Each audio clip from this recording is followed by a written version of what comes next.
that I've written for my second collection, which I hope is going to be out later in the year. And the theme is mental health. It's one of those taboo areas that we don't like to talk about. You know, someone's more likely to tell you they've been in prison for 20 years for murder than they've had a psychiatric problem. You know, it's the thing of our society. Anyway, I'm going to read a few poems on that theme. This one's called Night Shopper. That winter, the cops would bring my brother home at 2 a.m, complete with his double-glazed eyes, then still unbroken. It was Yuzi they had found him in front of the stalls of bright light that lined our main street, unsure of where or who he was.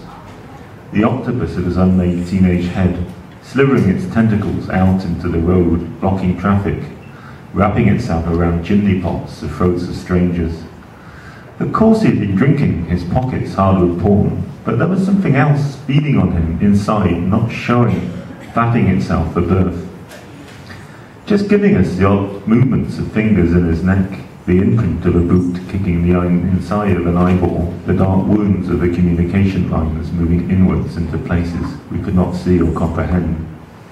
On school nights I would lie in bed and listen to my parents' muffled sobs, but often as not, between the slow, official sentences of tired cops, there was just the silence of a strident bafflement even, a speechless embarrassment, bigger than all of us and beating its chest, rattling the doors and windows, cupping its body over the house, blocking us out. Thank you. And this was written for a friend of mine. Becoming grown up. At 13, you want your mum, not the mad person she has become, who burns the carpet with her cigarettes, has that industrial-sized handbag rattling with pill bottles, the muttering attachment to other voices, those unseen strangers that hover on the open-vein canvas of the horizon. At breakfast, between toast and orange juice, something snapped.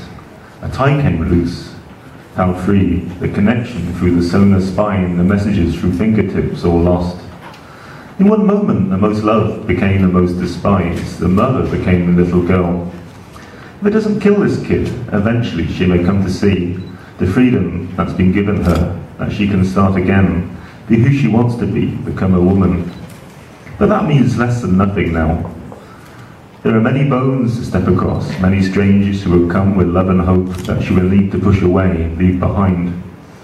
There is this child that has died, that must be cleaned away, disposed of in the proper way, if there is a proper way. Yes, and she will feel it, this absence of herself from her own life, that she's become a person with a history but no past.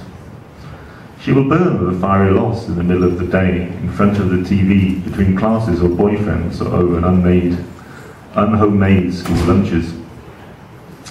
And there will always be a chair or a reserve sign, an empty space where nobody parks, a cavity dropping down she will have to learn to walk around, the agreement she has made with fear, the lesson she has learned too young, that the price of life is everything.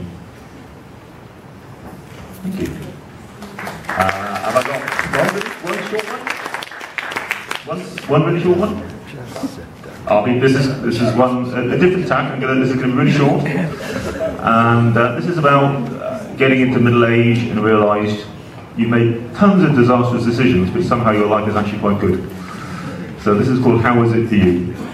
Yeah, you remember that day, you were 15 or so, you popped out for chips and a can of Coke, left mum whistling, Neil dined at the kitchen sink, left your homework, wrestled down and dead, watched the sunset slobbering over the fields through its gritted gums, evening throwing itself over you, rubbing its knuckles down your back as you turned for home, where you found your beautiful wife, napping on the couch in front of a loaded TV, your two loving children fed and washed contentedly in bed, leaving you wondering, where did it go right? Thank you. Thank you so much.